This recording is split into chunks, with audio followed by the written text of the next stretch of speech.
नमस्कार। ये है कहानियों का अद्भुत संसार, किस्सा कहानी।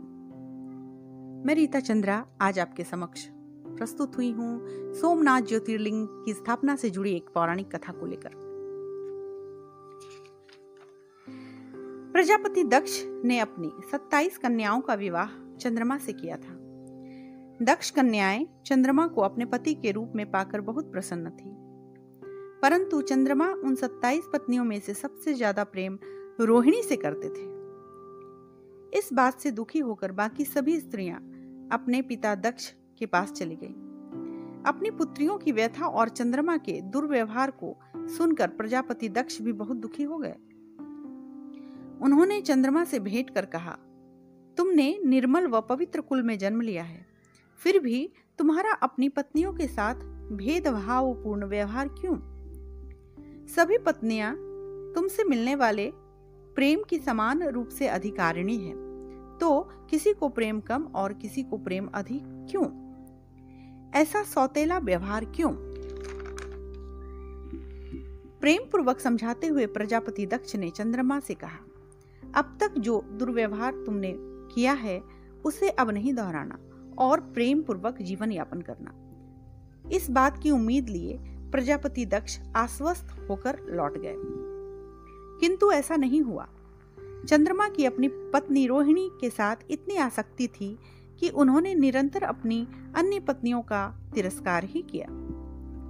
प्रजापति दक्ष के बार बार समझाने पर भी चंद्रमा में कोई बदलाव नहीं आया और एक दिन प्रजापति दक्ष गुस्से में आकर चंद्रमा को क्षय रोग होने का श्राप दे दिए।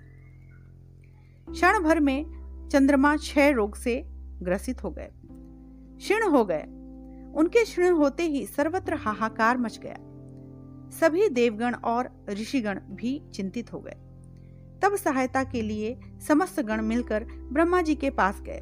ब्रह्मा जी ने कहा, जो घटना हो चुकी है उसे तो भुगतना ही है, क्योंकि दक्ष के श्राप को पलटा नहीं जा सकता।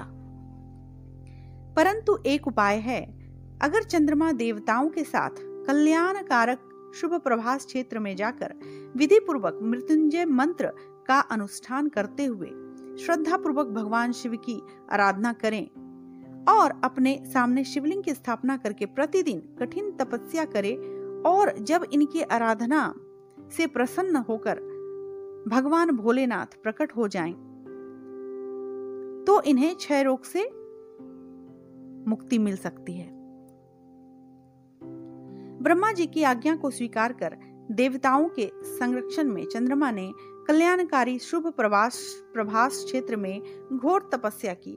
उन्होंने 6 महीने तक स्थिर चित्त खड़े होकर लगभग 10 करोड़ मृत्युंजय मंत्र का जाप किया,